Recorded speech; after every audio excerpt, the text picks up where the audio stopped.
Gente, pra quem não conhece, esse aqui é meu telão de LED. Quem estava aí semana passada? Foi bom. Assim, foi didático. Vocês conseguiram entender muita coisa que vocês não tinham entendido ainda a respeito sobre Jesus, sobre a nossa composição, sobre a nossa salvação, a maneira que o Senhor nos alcançou, o que é o favor de Deus sobre as nossas vidas? Quem conseguiu entender uma coisa e mudar de ambiente?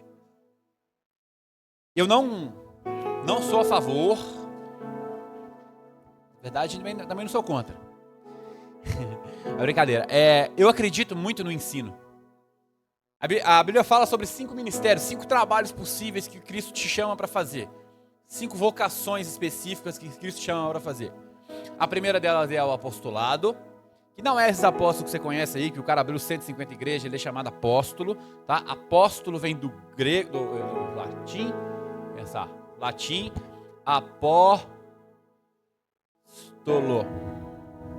Apó é um prefixo que significa distância. Apostasia, apoteose, pensa assim, ó, Apocalipse. Olha que legal isso. Apó, distância, lembra? Longe. Calipse, sombra. Apocalipse é longe da sombra, ou seja, revelado. É o livro da revelação. O livro da revelação, que é o livro mais oculto de todos, que a gente custa entender. E o livro que muita gente morre de medo, mas nada mais é do que a revelação. A revelação de quê? O Apocalipse começa assim, ó, revelação de Cristo Jesus. O Apocalipse revela Cristo Jesus. Amém? Jesus foi revelado em Gênesis. No princípio era o verbo. Ou começa Gênesis assim, ó, no princípio criou Deus os céus e a terra. Bereshit bara Elohim. Bereshit, ó, que legal isso, gente.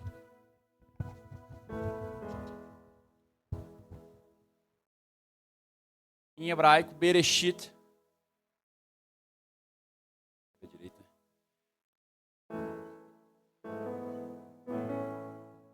Duas palavras. Bereshit. Princípio, um prefixo B. Primeiro. Primazia. Cabeça. Principal. Início.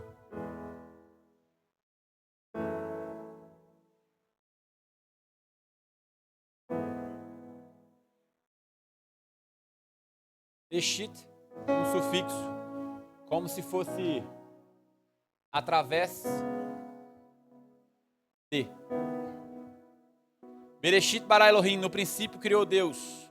Bereshit, através de, do primeiro, da primazia, do cabeça, do principal, do início, do primeiro já coloquei, fugiu, veio a palavra aqui agora.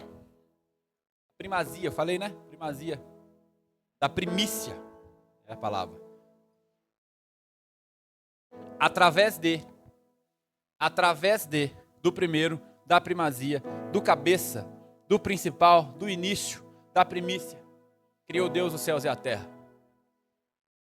João 1 fala que no princípio era aquele que era a palavra. Ele estava no princípio com Deus e ele era Deus. Cristo é revelado na primeira palavra da Bíblia, Bereshit. A Bíblia termina lá em Apocalipse assim, ó. Amém. A última palavra da Bíblia é um N. Sim ou não? A primeira palavra da Bíblia é um B.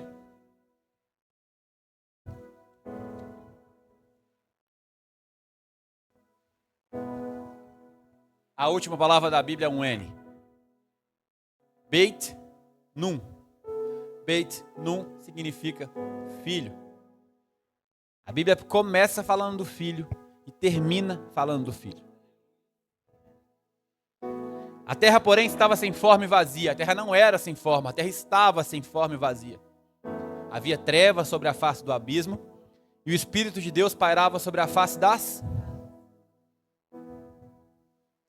águas. Águas de morte.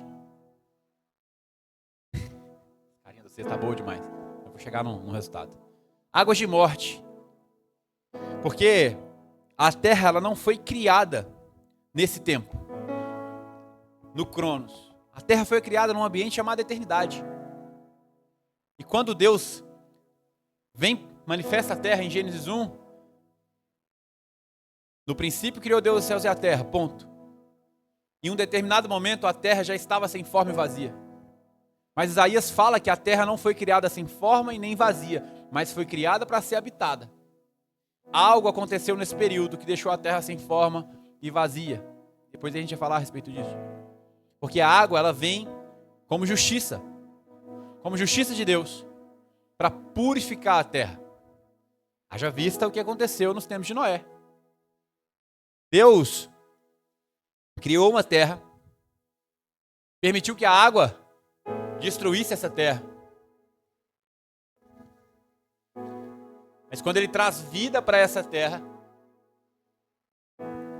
Ele cria eu e você e coloca nesse ambiente. A Bíblia separa tempos. Como dispensação. Não escrevi isso não, tá? Escrevi aqui, ó. Antes da lei. Isso aqui se chama eternidade passada.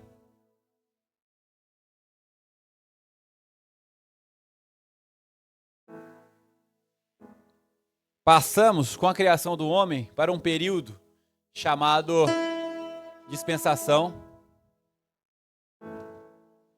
antes da lei.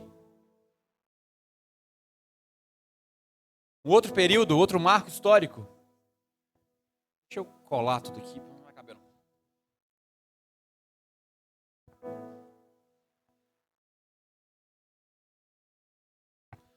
Antes da lei. Dispensação da lei, os patriarcas. Era de Moisés, de Abraão, período histórico desse povo. Depois entramos num ambiente, num período chamado Era da Graça. Depois passamos por um período chamado Dispensação ou Era do Reino. Até entrarmos num ambiente chamado Eternidade Futura. Atenção aqui, pessoal, para não confundir vocês, nem ninguém do seu lado. Se tem uma cronologia bíblica a respeito de todos os tempos em que a humanidade irá atravessar essa. Existia um período onde existia o ancião de dias, que depois a gente passa a chamar de Deus, de eterno. O Espírito do Santo, que hoje a gente conhece como Espírito Santo. E o Verbo, a palavra, que hoje nós conhecemos como Cristo. E numa relação íntima dos seres da Trindade, eles geram espíritos. Essa relação, esse conhecimento profundo entre eles geram espíritos. Deus gera espíritos, como uma mulher gera um filho dentro de si. E Ele conhece esse espírito. E Ele predestina esse espírito. Ele conta uma história, escreve as histórias desse espírito em livros, antes que qualquer dia desse espírito tenha sido vivido. No momento da concepção, no momento em que o óvulo é fecundado, Deus sopra um espírito de vida nesse ser. E aí nasce eu e você aqui. Um espírito de vida dentro de mim e dentro de você. Nessa eternidade passada eles se conheceram porque você foi sonhado. O Senhor te elegeu dentro dele antes da fundação do mundo. Muito bom. Você não está todo mundo sabendo que antes do mundo ser formado, você já existia. Amém? Adão foi gerado, Adão foi formado e colocado lá naquele jardim chamado Éden, que nós falamos semana passada. E durante um período, essa história foi a dispensação antes da lei. E pela desobediência do homem, veio Moisés, que recebeu a lei de um mensageiro lá no alto do Monte Sinai e ditou uma lei, uma forma de conduta para o povo, uma forma de conduta que nós seguimos até hoje. Já pararam para perceber? Para quem não entendeu ainda, pensa comigo. Adultério é certo ou errado? Mas quem te contou isso? Onde está escrito?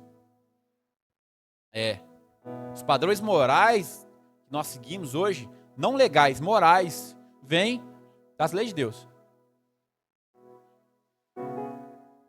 Só que Deus, próximo período, a era da graça, que é a era pós-Jesus. Dispensação do reino, ou o período do reino, é a volta de Jesus. A Bíblia fala sobre um período de 1000 anos, que Jesus, lembra que a terra é governada pelo maligno? Sim ou não? João 14 fala que a terra, que o espírito desse mundo já está nesse mundo, já governa. Vai ter um período que Jesus vem e governa essa terra, com vara de ferro.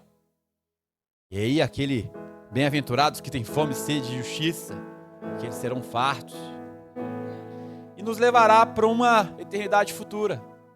Novamente o dia 7º, aquele dia do desfrute, aquele dia que nunca era para ter terminado.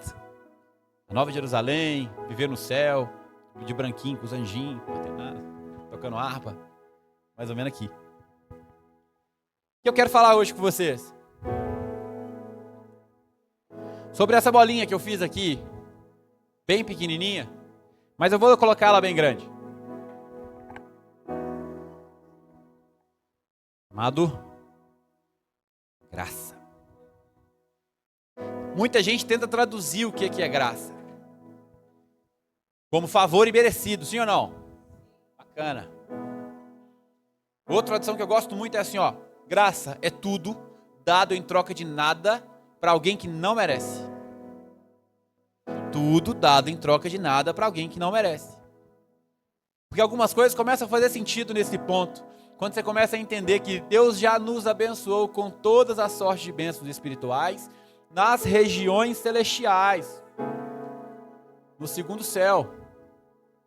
Ah, Thales, tem 2 céus? Tem, então pelo menos 3 céus que a gente conhece.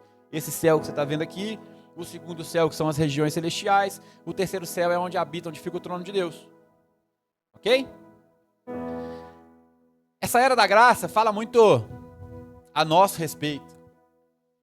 Porque a gente precisa conhecer o que é a graça do Senhor para que a gente consiga estabelecer a nossa identidade em Deus e desfrutar de tudo que somos e de tudo que recebemos. Quem nunca assinou um plano de internet cheio de adendos, cheio de pacote isso, pacote aquilo, nunca usou nada? É mais ou menos isso que a gente está fazendo. A gente desfruta de parte do favor de Jesus e vive como se a gente fosse meio filho.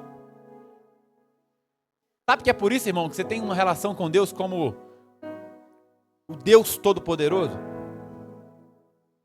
Porque a Bíblia fala que, lá em João 3,16, todo mundo conhece o texto, porque Deus amou o mundo de tal maneira que deu o seu único filho, o unigênito do Pai, único.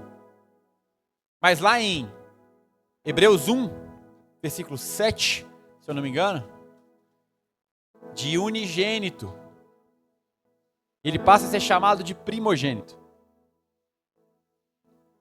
De uni a primo. Primeiro, não único. E agora nós, através de Jesus, podemos também ser chamados filhos de Deus. Co-herdeiros dessa herança com Cristo. Qual foi a herança com Cristo, alguém sabe? O nome que está sobre todo nome, para que ao nome de Cristo Jesus todo joelho se dobre, no céu, na terra e debaixo da terra. Essa é a herança de Jesus. E hoje nós como filhos, temos uma procuração assinada por Jesus. Quando dizemos assim, em nome de Jesus. Se em nome de Jesus todo joelho se dobra no céu, na terra e debaixo da terra, da serra não, né? Amém, né? Faz parte. 1 João 1:11 fala assim, veio para os que era seu, mas os seus não receberam. Contudo, aos que receberam, aos que creram em seu nome, deu-lhes o direito de se tornarem filhos de Deus, os quais não nasceram por descendência natural, mas pela vontade da carne, nem pela vontade alguma do homem, mas nasceram de Deus. Aquele que é a palavra tornou-se carne e viveu entre nós. Vimos a sua glória como o unigênito vindo do Pai, cheio de graça e de verdade. João testemunha dele e ele exclama: este é aquele que eu falei, aquele que vem depois de mim é superior a mim, porque já existia antes de mim. Todos recebemos da sua plenitude, graça sobre graça. Pois a lei foi dada por intermédio de Moisés, e a graça e a verdade vieram por intermédio de Jesus Cristo. Jesus, ele, sendo judeu, seguia todas as leis judaicas. E um dia num lugar chamado, num sermão que a gente conhece como Sermão do Monte, ou Sermão da Montanha, Jesus explana a lei e explica a respeito das leis para os judeus. E hoje muitos de nós se apegam muito a nisso para poder ter a nossa vida com Deus. Quero que vocês coloquem amor nas minhas palavras, porque essa palavra talvez vai confrontar muito seu coração a respeito dos seus valores e dos seus princípios com Deus. Mas alguém precisa te contar essa história, porque senão você vai continuar vivendo como um mendigo da fé, implorando a Deus por coisas que você já tem. Posso falar? Existem algumas linhas teológicas a respeito do Sermão da Montanha, e a linha que eu mais gosto é a linha de Lutero. Porque Jesus explana toda a lei para os judeus. Pô, se você apanhar de um lado, dá outra face. Se te mandarem caminhar uma milha, anda mais uma. Como foi dito aos antigos, olho por olho, dente por dente. Mas se você apenas irá, se você chamar seu irmão de louco, você já é réu do inferno. Quem leu o Sermão da Montanha consegue perceber que a lei foi feita para não ser cumprida. Loucura minha? A lei foi feita para não ser cumprida, porque a mesma palavra diz das 613 leis, e se você transgredir apenas uma lei, você transgrediu todas. E Jesus fala assim, que se você apenas pensar de maneira indigna contra uma mulher, você já adulterou com ela. Então, cortar os braços, como a Bíblia faz, é possível. Furar os olhos é possível, porque é melhor você ir para o céu sem um olho do que ir para o inferno. Sim ou não? É. Só que o pensamento, como é que você cala? Por essa e por várias outras evidências bíblicas, Lutero dizia que o Sermão da Montanha é a maior evidência de que a lei foi feita para não ser cumprida. E Jesus manifesta que apenas através dele nós alcançaríamos a salvação. Efésios 2:8, aí desde semana passada eu não li, né? Porque pela graça sois salvos. Pela graça sois salvos. Mediante a fé. Isso não vem de vós, é um dom de Deus. Ninguém não se pode ser salvo por obras para que ninguém se glorie, irmão. Porque ninguém vai chegar no céu e falar assim, ó, eu mereci a salvação. Porque se alguém pudesse salvar a si mesmo, Jesus não precisaria morrer. O contrário também é verdadeiro. Se você é uma pessoa que entende que as suas obras te levam ao céu, você despreza o sacrifício de Jesus. Você se torna tão autossuficiente ou mais suficiente do que Jesus. E se você é uma pessoa que entende que a salvação precisa ser conquistada pelas suas obras, você está pegando o sacrifício de Jesus e jogando fora. Porque se a salvação de Jesus não te alcançar, irmão, se você conseguir ficar perdendo a sua salvação, ganhando a sua salvação, perdendo a sua salvação, vai ter que vir outro Jesus para poder morrer por você. E não, irmão, ele já veio. O Cordeiro perfeito, o sacrifício único. E agora, depois de Jesus, ninguém mais mata cordeiro para remissão de pecados. Vocês já perceberam isso? E Jesus foi tão intencional e tão poderoso que o judeu ele precisa do templo, né? Para levar o cordeiro, para sacrificar o cordeiro lá no templo, para a remissão dos pecados. Sabem disso? Como é que era feito? O judeu pegava o cordeirinho limpo, perfeito, maravilhoso, ou então levava um dinheiro que era mais fácil. Chegava lá no templo, comprava um cordeiro ou uma rolinha, uma pomba, uma rolinha, e o sacerdote sacrificava aquele animal em prol do pecado de alguém. Pensa nisso. Pegava o dinheiro, trocava pelo dinheiro do templo, na janelinha. Aí ia no cambista, comprava um cordeiro. O sacerdote pegava aquele cordeiro, que eles já criavam os cordeiros certinho, do jeito que tinha que ser, e matava em prol daquele cara. Seu perdão de pecado. Sem o templo, eles não podem mais fazer isso, porque isso tem que ser feito no templo, é a ordenança de Deus. Jesus, olha para aquele templo e fala assim, não vai ter pedra sobre pedra nesse lugar. Jesus, o Cordeiro perfeito, aquele que tinha que morrer pelos nossos pecados, além de morrer por ele, derruba o templo. Faz com que o templo seja derrubado. No ano 70 depois de Cristo. E a partir de Jesus ninguém mais sacrifica. Nem judeu sacrifica pelo perdão de pecados. Vocês entenderam o que eu estou falando? Jesus foi tão intencional. O sacrifício de Deus foi tão intencional. De modo que quando Jesus morre, o véu do templo se rasga. É cultura judaica, quando o véu do templo, quando alguém está de luto, irmão. Quando alguém está de luto, ele joga cinza na cabeça e rasga suas vestes. Já viram isso? O Santo dos Santos, o véu do templo, eu estou todo arrepiado. O véu do templo simbolizava a própria presença de Deus. Só o sumo sacerdote podia passar daquela portinha ali uma vez por ano. Aquela era a casa de Deus. E quando Jesus morre, Deus rasga suas vestes. Luto pelo Filho. O céu escurece em pleno dia. A terra treme. Uau! E até os soldados romanos reconhecem. Esse cara era filho de Deus. Fizer merda. Tudo isso aconteceu por um propósito, irmão. Para que o nome de Deus seja glorificado. Ah, você achou que eu ia falar que era por você, né? Não é não, irmão. Para que o nome de Deus seja glorificado. Você é um objetivo de Jesus. Mas você não é o centro da vontade de Jesus. Deus amou o mundo de tal maneira, não amou você de tal maneira. A palavra mundo é a palavra cosmos, é toda a criação. Mas você está envolvido nessa história.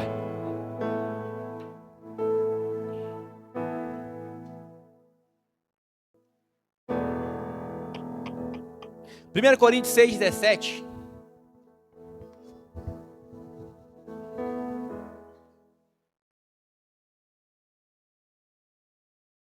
Fala assim, ó. Aquele que se une ao Senhor é um só em espírito com Ele. Repete comigo. Aquele que se une ao Senhor é um só em espírito com Ele. João 4:24 fala aqui. Quem pode abrir? João 4:24. Só o primeiro trecho, tá?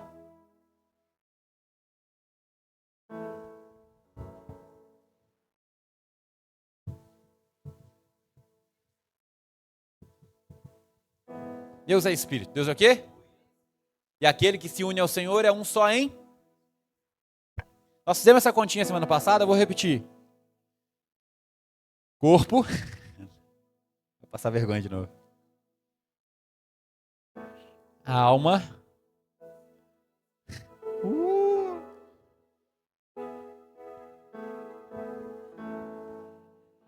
Lá no Éden, o homem come daquele fruto que se dele comesse, certamente morreria, lembra? Morreu em espírito. E agora o homem passa a ser governado pela alma. O que significa alma? Desejos, emoções, sentimentos e vontades. Ou seja, o homem passa a ser governado pelas suas próprias vontades, não pela vida que havia nele. Se o espírito simboliza a vida, a alma, corpo com sopro de vida, foi feito alma vivente. A alma não foi feita para governar. Passou a governar depois da morte do homem. E hoje, tanto tempo depois, 5.783 anos depois, nós ainda estamos sendo governados por essa alma. Ou seja, tudo que a gente sabe fazer é ser governado pelos nossos desejos, emoções, sentimentos e vontades. Quando a gente se une ao Senhor e a gente se torna um só espírito com Ele,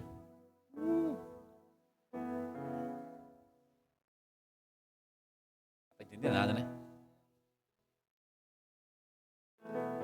O homem que tinha uma alma passou a ter um espírito de volta. E agora, sabe o que aconteceu?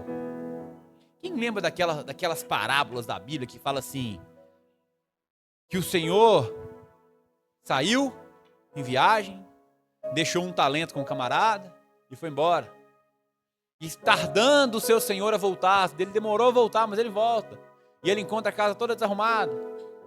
Aquela parábola dos talentos, parábola do semeador, enfim. Da mesma maneira é assim com o Espírito Santo. Nossa casa toda desarrumada. E aí vem a vida de novo para dentro de nós. E agora essa vida começa a consertar a gente por dentro. Porque se é a vida que conserta tudo, se é a vida que dá noção do certo e do errado, se é a vida que te conduz para o caminho certo. Porque lembra, quando Adão estava no Éden e ele tinha o Espírito, estava tudo certo. Quando ele desobedece e ele morre, ele passa a acusar a mulher, acusar Deus. Caim mata Abel, Lameque arruma amante. E a gente decai tanto a ponto de, na época de Noé, a terra ter que ser resetada de novo. Águas de morte, lembra? Uma vez a terra foi resetada, águas de morte. Agora em Noé, novamente. Isso chama purificação pela água. Ou purificação pelo sal. Já vai amadurecendo essas ideias aí, que a Bíblia fala a respeito disso. Purificação pelo sal. Só que o sal não purifica a terra, o fogo purifica a terra. O fogo purifica o ouro. E a Nova Jerusalém tem ruas de ouro, gente. Um dia nós vamos ser purificados com ouro, mas ainda não, porque senão justiça recai sobre nós aqui. Tem gente que clama por justiça, né? Eu vou falar disso. E agora que a vida voltou para dentro de você, e agora você passa a ser consertado pela vida. Jesus fala assim, ó. Onde que ele fala assim? Que ele fala que...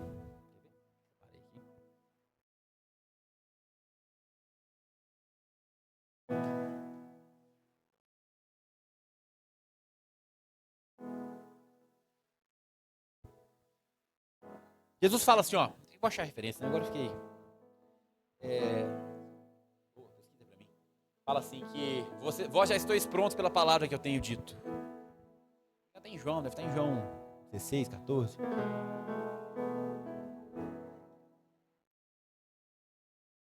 Isso. João 15, 3. Viu que eu tô? João 15, 3 fala assim, ó. Eu já tô aqui, ué. João 15, 1 fala assim, ó. Lê aí, Eliane, voz alta. Eu sou a videira. Eu sou a videira verdadeira.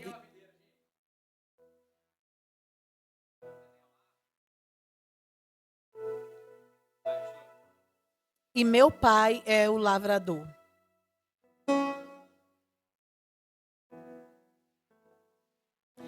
Toda vara em mim que não dá fruto, atira, e limpa toda aquela que dá fruto para que dê mais fruto.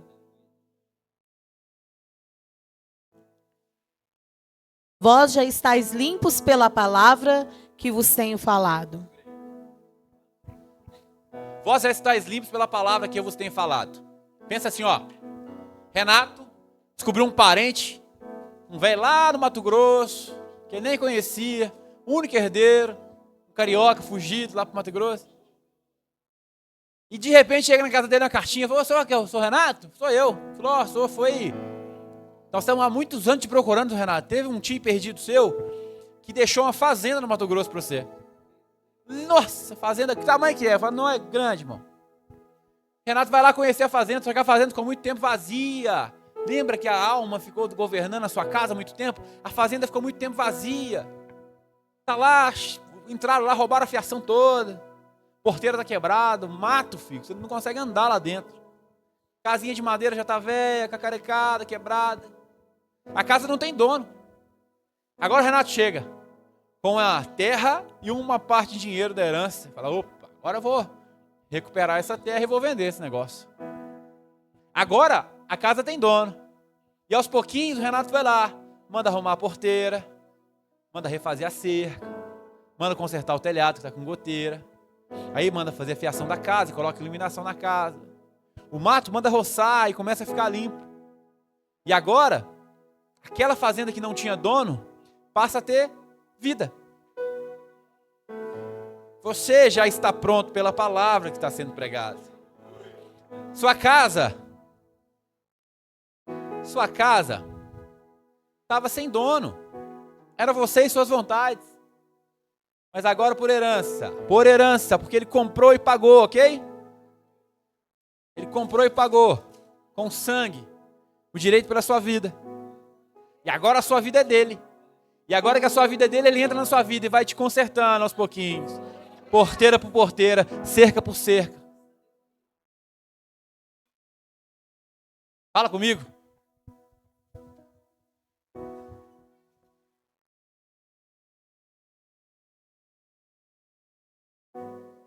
Eu sou a videira, e vocês são os ramos. Se alguém permanecer em mim e eu nele, esse dará muito fruto. Jesus fala assim, ó, eu sou a videira e você é um ramo. Se você permanecer nele, você vai dar fruto. Porque só pode dar fruto de vida quem tem vida. Porque por enquanto você era só um galho, fora da árvore, sem raiz, um galho seco, morto no chão. Como aquela visão de Ezequiel lá no alto do monte. Ezequiel mesmo? Rei não? Profeta? Os ossos secos, Ezequiel, né? E ele fala assim, ossos, voltem à vida. E aí começa a juntar osso, cartilagem, músculo no lugar, começa a vir pele. Você era só um galho seco. Mas um dia uma palavra de vida foi lançada sobre você. E você foi enxertado nessa videira, um baita galho.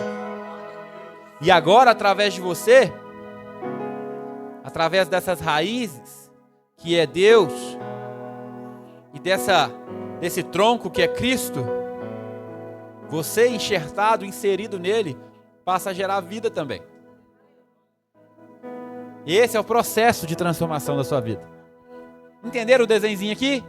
Pré-primário, quinta série? Vamos falar sério agora.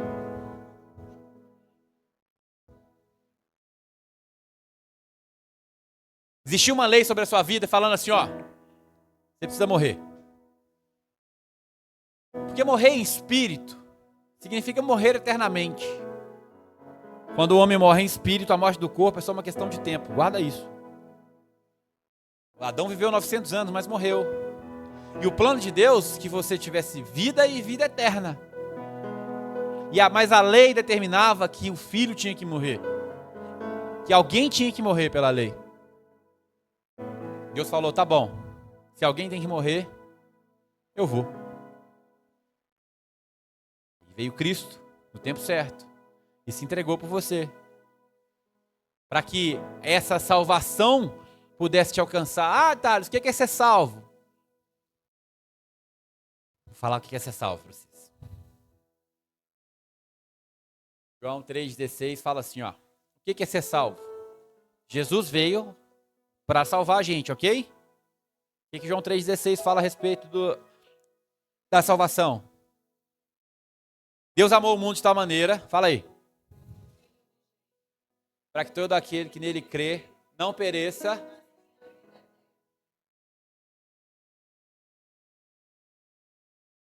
Posso falar que o objetivo da morte de Jesus foi para te dar a vida eterna? Sim ou não?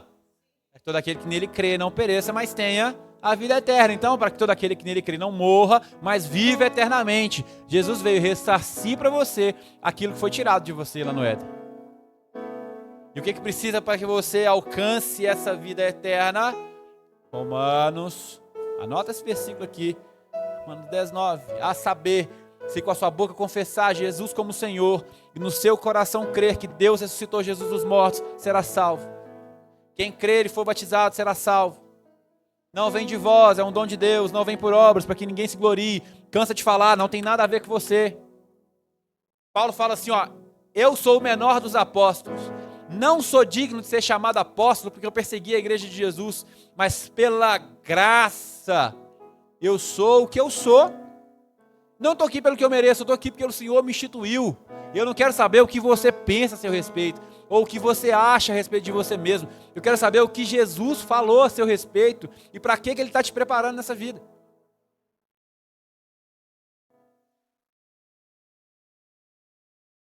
Eu não quero saber o que você acha sobre você mesmo. Eu não quero saber o que você pensa a seu respeito, o que você está sentindo, se você acha que dá, se você acha que não dá. Eu não quero saber o seu título, sua profissão, quanto você estudou, ou se você não estudou nada, quanto dinheiro que você tem no banco. Eu não preciso saber disso. Quero saber o que Deus disse a seu respeito, que por mais que você não mereça, vai se cumprir. Você acha que você é bom, irmão? Deus te fez muito melhor. Agora, se você acha que você é ruim, Deus te fez muito melhor. Entender a graça é entender que apesar de que você não merece, Deus te deu e fazer o quê? Se você não quiser, se você não achar merecedor, tem como você voltar e falar para Jesus não morrer? Você consegue fazer isso? Então aceita que dói menos, irmão. Há um favor sobre você, há uma graça recaída sobre você, um favor que você não mereceu, mas Jesus já te deu. Sabe quando a sua mamãe falava assim, se você não fizer, eu não te dou. Ah, você fez, por isso que eu te amo. Sabe quando você aprendeu a trocar merecimento por atos de serviço? Esquece, com Jesus não cola. Você nunca vai se sentir merecedor, você nunca vai se sentir apto a herdar essa herança que você já recebeu de graça, irmão. A Bíblia fala que o herdeiro, quando é criança, de nada se difere de um escravo, que ele precisa de tutores para poder desfrutar da sua herança, para cuidar da sua herança. Então a Bíblia nos convida para um caminho de maturidade. A gente precisa entender Jesus, a gente precisa entender o que Jesus fez para que a gente possa desfrutar disso. Há uma lei sobre você, a lei do pecado e da morte, porque o salário do pecado é a morte. O salário do pecado. O pecado é um pecado, é singular. E o único pecado que foi estabelecido que se você cometesse, você morreria, foi o pecado do Éden. O pecado que Jesus já pagou por você, irmão. Então para de entender, de achar que os seus pecados podem te levar à morte. Porque o pecado é diferente dos pecados. Lembra da árvore? A morte em espírito, causada pelo pecado, é a raiz de todo o mal em você. O domínio da sua mente, da sua vontade, é a raiz de todo o mal em você. E se você peca e pede perdão, você colhe o fruto, tira o fruto da árvore. Só que uma árvore saudável, ligada com uma raiz saudável, o que vai acontecer? Vai frutificar. E você vai lá e arranca o pecado. Ai, Deus, me perdoa, para de fazer isso, para de fazer aquilo. E amanhã você está pecando de novo. Só que Jesus, vocês não pegaram ainda, é a videira. O primeiro Adão, o último Adão. A raiz é Deus, amor, vida. E nós, os ramos. Você permanecer em mim e eu em você, você dará frutos. Sabe aqueles frutos de morte que você dava quando você estava enxertado na sua natureza da carne? Quando você estava pegado à sua própria vontade? Acabou. Agora, tiraram você daqui e colocaram você do lado de cá. E os frutos que você gera não são mais frutos de morte, mas frutos de vida. Sabe o que é um fruto de vida? Pergunta o quê? Sexta-feira à noite. Quantas horas aí? 9h53. Eu podia estar deitadinho na minha cama, quentinho, comendo uma pizza, assistindo um filminho na costela da minha mulher. Mas estou aqui, escrevendo, falando igual um doido para vocês. Isso é fruto de vida. Sabe aquela palavrinha? Alguém senta do seu lado no ônibus, você está cansado indo embora para casa, e você percebe que alguém puxou um assunto porque está estressado, depressivo, cansado. Sabe lá no banco, aquele povo surtado? Você consegue dar uma palavra para alguém e já fala, cara, obrigado. Você falou tudo que eu precisava. Você manda uma mensagem e fala, cara, parece que você falou para mim. Você posta um vídeo no Instagram, o povo fala, nossa, parece que você falou para mim. Fruto de vida, irmão. Porque não tem nada de bom, de generoso, de grato que pode sair de dentro de você quando você está na natureza da carne, irmão. Tudo de bom, de generoso, de grato é fruto do Espírito em você. Essa é a maior prova que o Espírito Santo já habita em você, irmão.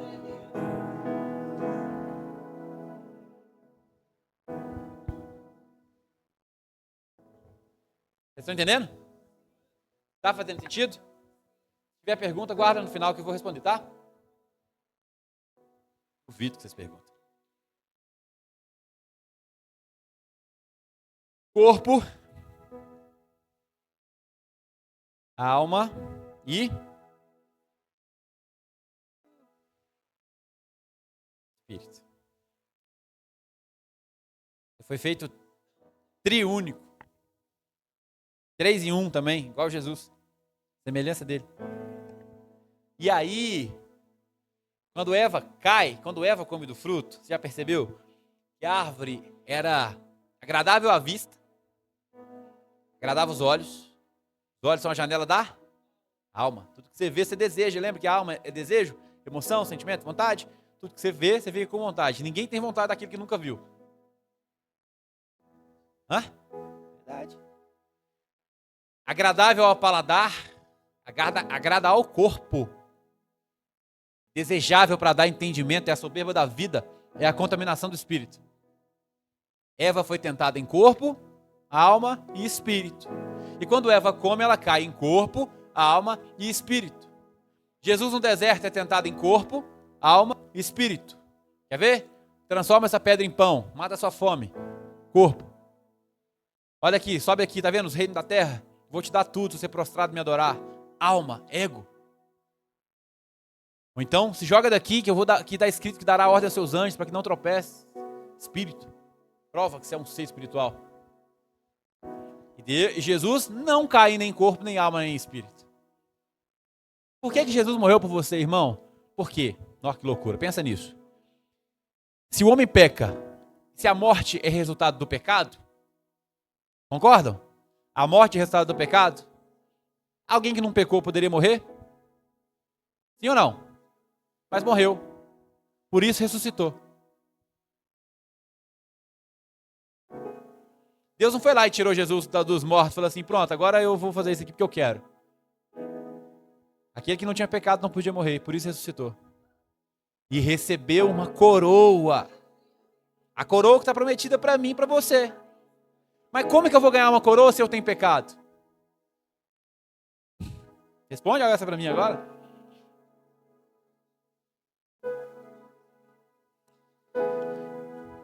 Primeiro João 5,18.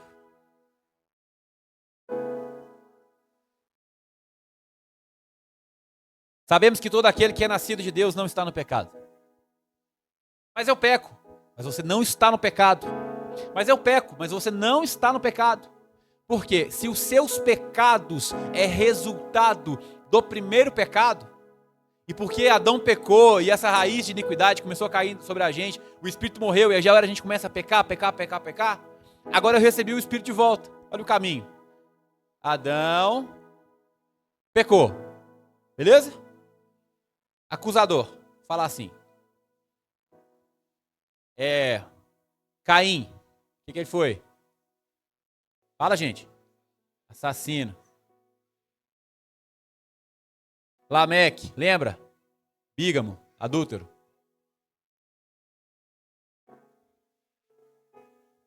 Até Noé.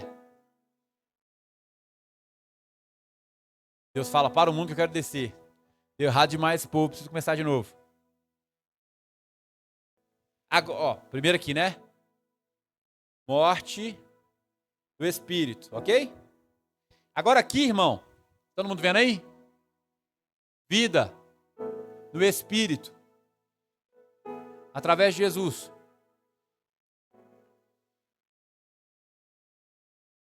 Lembra que o Espírito vai consertando a casa? Lembra que o dono vai te purificando? Até um lugar chamado estatura do varão perfeito. Ainda vemos por espelho, como um reflexo, mas um dia o veremos, o conheceremos como somos conhecidos. Nós estamos num processo de aperfeiçoamento, onde seremos imperfeitos até a vinda de Jesus. Paulo, o maior dos apóstolos, falou que tinha um espinho na carne que ele orou a Deus para tirar dele. Jesus, tira de mim esse espinho na carne, esse acusador do inferno que está aqui enchendo meu saco. Jesus fala com ele assim: não, a minha graça te basta e o meu poder se aperfeiçoa na sua fraqueza, porque quando você está fraco é que você está forte. Eu não estou preocupado com quem está te acusando, estou preocupado com o que eu disse a seu respeito e aonde eu estou te levando. O seu pecado não te define mais, o que te define é o Espírito Santo dentro de você, te transformando todos os dias para te fazer de novo a imagem e semelhança de Deus.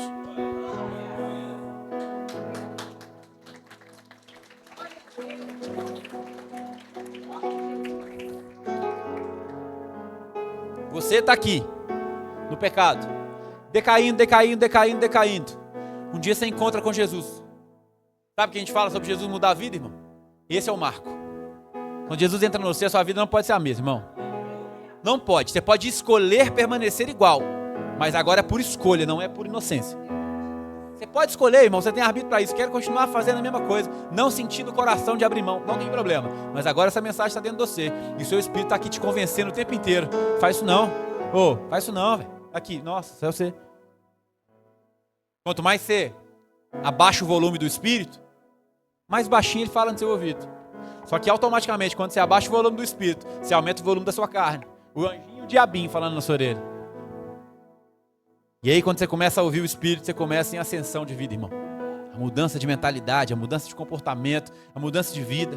E o cara que era assassino já deixa de matar.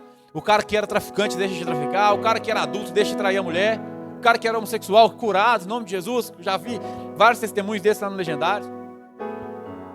O cara que peca, para de pecar. Porque ele para de se render à sua própria vontade e passa a se render à vontade do Espírito.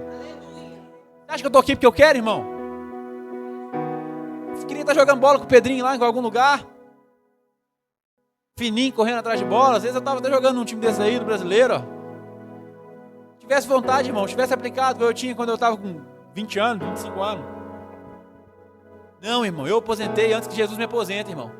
Porque ele me chamou, eu estou vindo, eu estou curvado à vontade do Espírito, não a minha. Olha, a minha agenda hoje é toda voltada para vocês, de alguma maneira. Porque é isso que Deus me chamou para fazer. E o dia que ele falar, para, agora vai para outro canto, eu paro e vou para outro canto, ele que manda em mim. Você acha que é a Bruna que manda em mim? Não. Parece, mas não é. Essa é a vontade do Espírito para nós. Quer falar sobre ser salvo?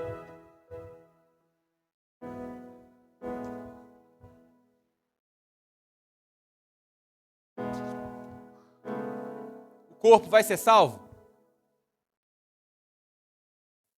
O mesmo Espírito que ressuscitou Jesus dos mortos também há de te ressuscitar. Jesus um dia era um homem feio, que Isaías fala que ele era feio. É igual você mesmo.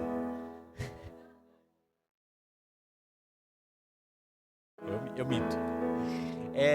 Jesus era feio, já tinha apanhado, estava com o corpo todo dilacerado, todo arrebentado, com a mão furada, arrebentado. E ganha um corpo que atravessa a parede, porque os discípulos estavam dentro de casa com as portas fechadas, Jesus apareceu lá dentro com pão na mesa. E ele estava diferente, porque os discípulos só reconheceram Jesus quando ele partiu o pão. Falou, olha, tinha um cara que partiu o pão desse jeito aí. Os olhos dele se abriram quando ele partiu o pão. Corpo glorificado, gente.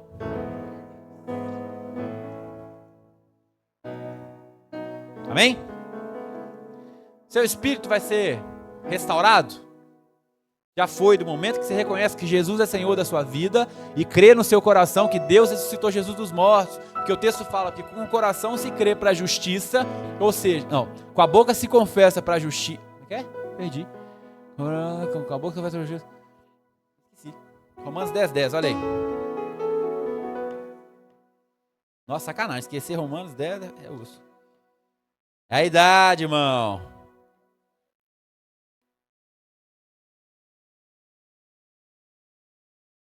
Quando você confessa Jesus como Senhor, você é salvo. Quando você crê no coração que Deus ressuscitou Jesus dos mortos, você é justificado. O que é ser justificado? É você estar pecando. O que é ser justificado? Eu vou desenhar para vocês. Lá no céu, tem um tribunal, que Deus é o juiz. Antigamente o diabo chegava lá igual fez com Jó. Jó está te adorando porque você está comprando ele. E Deus estava lá como juiz e falava assim, como é que eu vou provar que não é? Vai lá e toca em Jó então. Fazer o quê? O diabo vai lá, entenderam? O diabo vai lá e acusa Jó. E Deus permite a sentença. Chama revelia isso, né? Hoje, João fala assim, ó. Filhinhos, não pequeis. Mas se pecar, saiba que você tem um advogado fiel, assentado à destra do Deus Pai Todo-Poderoso. E agora o diabo chega para te acusar. Ele pecou. Deus fala, e aí? Jesus fala assim, ó. Eu paguei o preço. Tá furado, irmão. Tá sangrando aqui, esse sangue pagou esse preço. Porque você não paga o preço pelos seus pecados. O preço é cobrado pelo pecado. E se Jesus pagou o pecado, irmão, o seu pecado também está perdoado. Pensa, não se pode cobrar pelo mesmo crime duas vezes. Você sabe dessa história? A Elisa Samúdio nunca apareceu. Bruno já pagou a pena por isso. Sabe se essa Elisa Samúdio aparecer, ele pode matar ela e não vai ser preso. Minto? Verdade ou não, os advogados aí? Ninguém sabe, né? Verdade, gente. Ninguém pode pagar pelo mesmo crime duas vezes. Bruno já pagou pelo preço, pelo crime dele. Se essa mulher aparece do nada, percebe? Então, seu pecado já foi perdoado. E agora os seus pecados estão sendo cancelados, justificados pelo sangue de Jesus. Seu espírito já está pronto. Quando você está salvo. Lembra que salvação é vida eterna? O espírito não morre, então você vive eternamente em espírito. Mas e a sua alma? Vai ser salva? E agora? E agora? E agora? Claro que vai ser salva, gente. Já está sendo salva. Suas emoções, desejos, sentimentos, vontades já estão sendo salvos. Quando você curva, quando você converte as suas emoções, desejos, sentimentos e vontades para as vontades de Deus e não as suas. E aí, você é salvo na alma. Por que que quando eu aceitei Jesus, já que eu já vou para o céu, já que eu já estou salvo, eu posso pecar e fazer qualquer coisa na vida que sem preço? Calma, respira. É bem assim. Se você já aceitou Jesus, irmão, para o céu você vai. Lembra do que eu falei sobre um reino? Onde Jesus vai governar essa terra com vara de ferro? Então calma. A Bíblia fala que Deus disciplina todos que eles reconhecem como filho e açoita todos que eles amam. Todos aqueles que ele ama. A alma te prepara para esse reino. A mudança do seu comportamento, a mudança da sua mentalidade retrata a salvação da sua alma. Isso é ser salvo em alma, mudar o seu comportamento. Permitir que o Espírito Santo mude o seu comportamento. Por que é importante, quando eu reconheço Jesus, que o meu comportamento mude? Para que o Espírito Santo seja glorificado através de você. E que as pessoas vejam que a sua mudança de comportamento tem Jesus aí. O que esse cara está fazendo, irmão? Eu quero também. Esse cara ficava na rua comigo desde de madrugada usando droga. Não é uma loucura, agora esse cara virou irmão, está na igreja. Mas esse cara também não está aqui, usando droga louco comigo, acordando bêbado na rua, desleixado. Porque, irmão, Freud fala que todo excesso esconde uma falta, tá? Esse cara que está aí na rua, se estrepando, se excedendo, está sentindo uma falta gigante dentro dele. Essa que está no Instagram, querendo likes, está escondendo uma falta dentro dela. Mostrando o corpo, está escondendo uma falta dentro dela. Excessos que escondem faltas. Uma falta, um vazio, um buraco que tem um nome cravado: Jesus. E aí quando você recebe esse Jesus e você entende que você foi aceito, independente de quem você é, irmão, não há necessidade de afirmação, não há necessidade de aceitação que te vença. Você consegue se guardar, se entender. Esse favor te alcançou, irmão. Por mais que você queira ou você não queira, basta você confessar com a sua boca que Jesus é Senhor da sua vida. Permitir que Ele governe a sua vida. Que as vontades dEle sejam as suas vontades. Que os sonhos dEle sejam os seus sonhos. Que os desejos dEle sejam o seu. A mudança de hábito é consequência da salvação. Não te leva à salvação. Basta a gente se render a Ele. Né, Marie? Marie veio correter lá. Vem cá, Marie. Fala, eu aceito.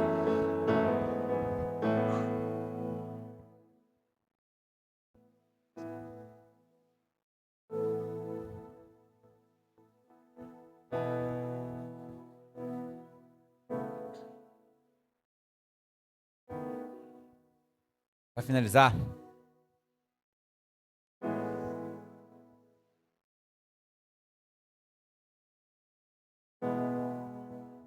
quem tiver a Bíblia, abre aí. 1 Coríntios 15, versículo 10.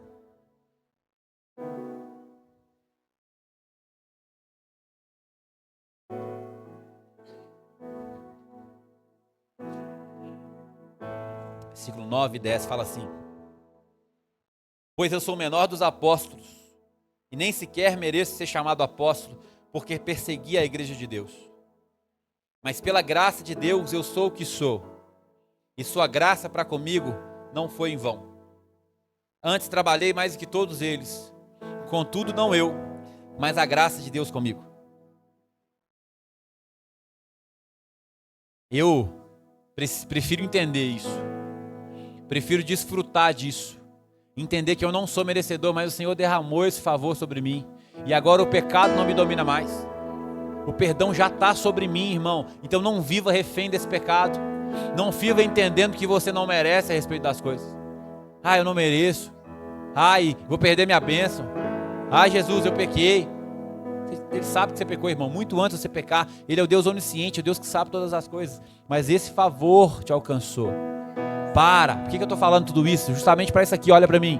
Para de perder tempo querendo alcançar algo que Jesus já te deu. Para de viver a sua vida preocupado com o pecado e passa a viver a sua vida preocupado em gerar frutos de vida. Deixa de ser lerdo o suficiente, vai para ser burro sem ter limite. Para de ser governado pela sua vontade, porque a sua vontade, os seus desejos, a sua cabeça é resultado da morte da vida do Espírito em você. Agora, viva, permita que a vida, que é o Espírito que está em você, te direcione, te dê o caminho, te preencha, te conserte. Eu sei, irmão, que a sua vida está boa, mas eu quero te contar, você só vai conhecer o ótimo quando você permitir que Jesus governe a sua vida. E é um caminho de aprendizado, é um caminho de ascensão, lembra? É um caminho de correção de tudo aquilo que você fez errado a vida inteira.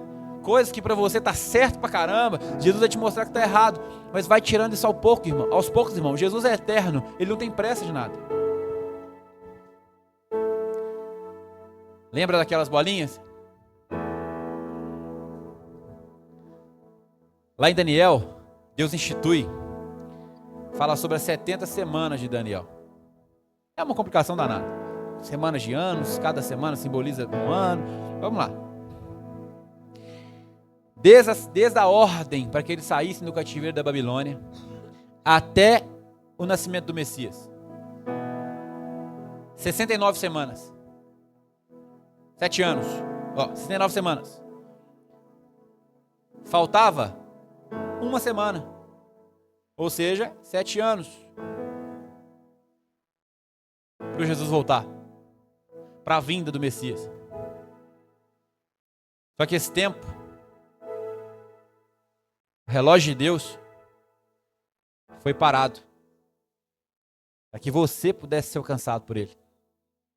Nós estamos vivendo a era da graça além do tempo.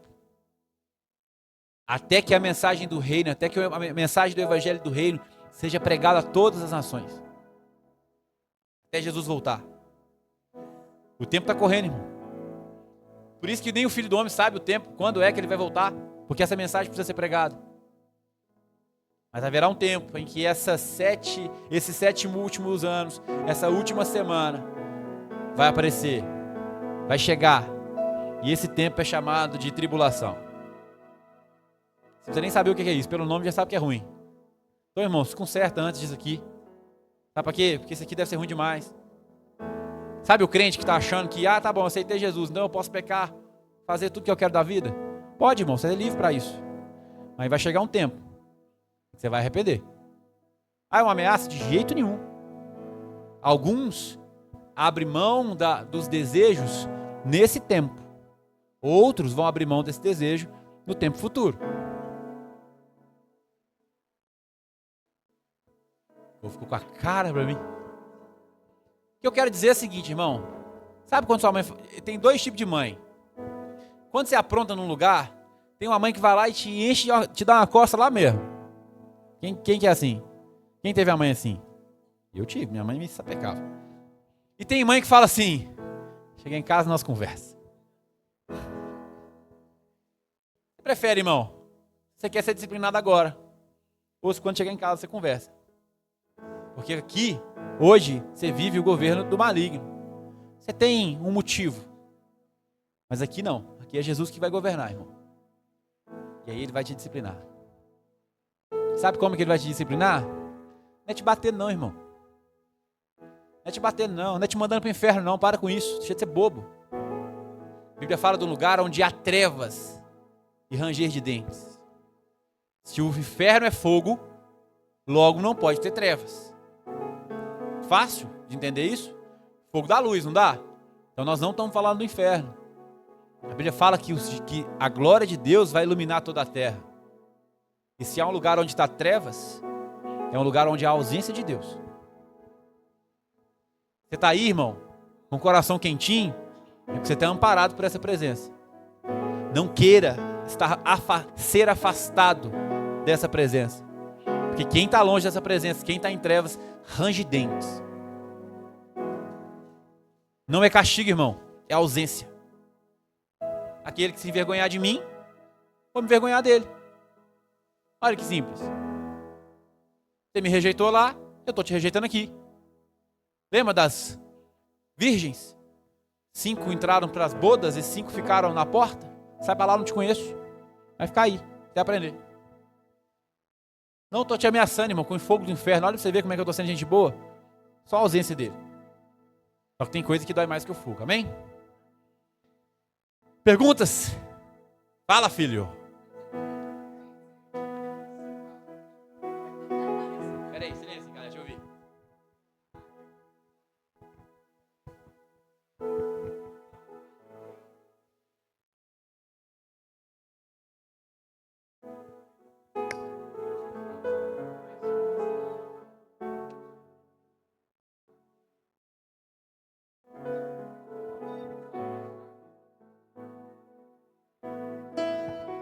Mano, legal essa pergunta. Vocês entenderam a pergunta? Se Eva, quando comeu do fruto, morreu em espírito, até a morte de Jesus eles estavam sem salvação? Sim. Salvação é vida eterna, lembra? Se eles não tinham espírito, logo eles morreriam. Morriam de fato. Foi 2 perguntas, né? E depois você falou sobre... Fugiu já, velho. Da fraqueza, né? A minha graça te basta. A graça vem em Cristo, não vem antes de Cristo. Então a graça serve para os que estão em Cristo, não serve para quem estava antes de Cristo. Mas eu vou resolver o seu problema. Como que as pessoas, Abraão, Noé, Adão, Moisés, profetas, Isaías, Jeremias, Abacuque, Davi, por exemplo. Como é que esses caras foram alcançados por Deus? Moisés não morreu, né? Bom, Moisés morreu, mas ele foi elevado aos céus. Tranquilo isso? Elias e Moisés elevado aos céus, tanto quando Jesus é transfigurado, ele vê, né? Moisés e Elias no céu. Os demais, lembra quando a Bíblia fala que Jesus, como é que ela fala? Que Jesus pregou para as almas em abismo? Lembra disso? Lembra disso? Jesus foi ao Hades, pregou as almas em abismo. Por que você acha que Jesus demorou 3 dias para ressuscitar, irmão? Vou explicar para vocês.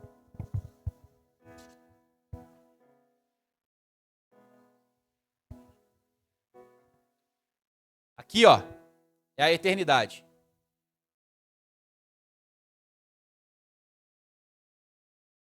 Aqui é o tempo cronológico.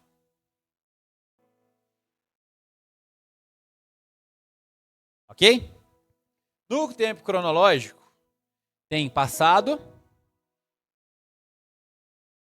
presente e futuro.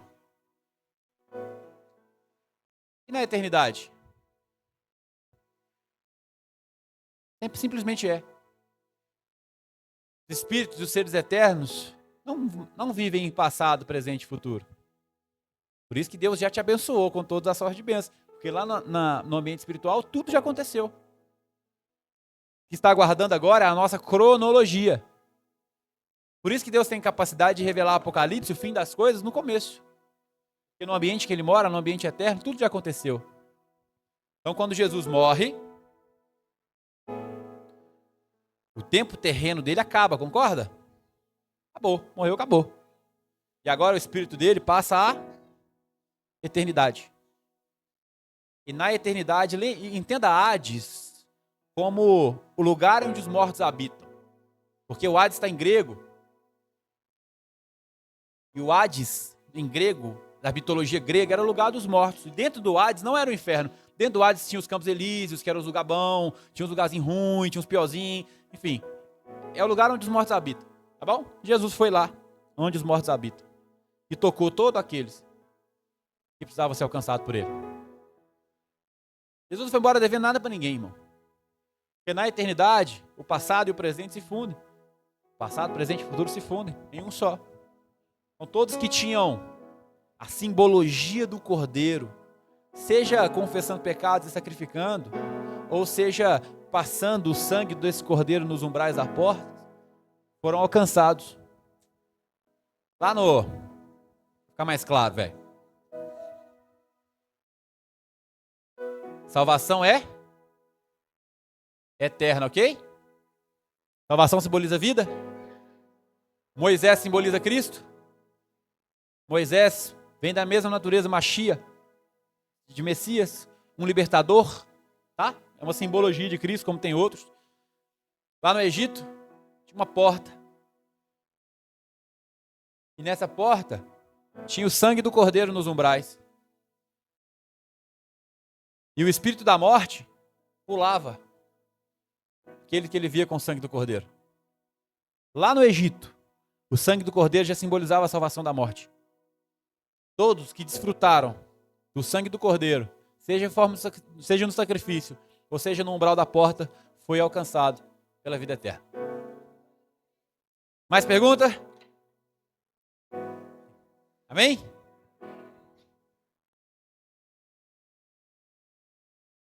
Vamos orar. Não tem água.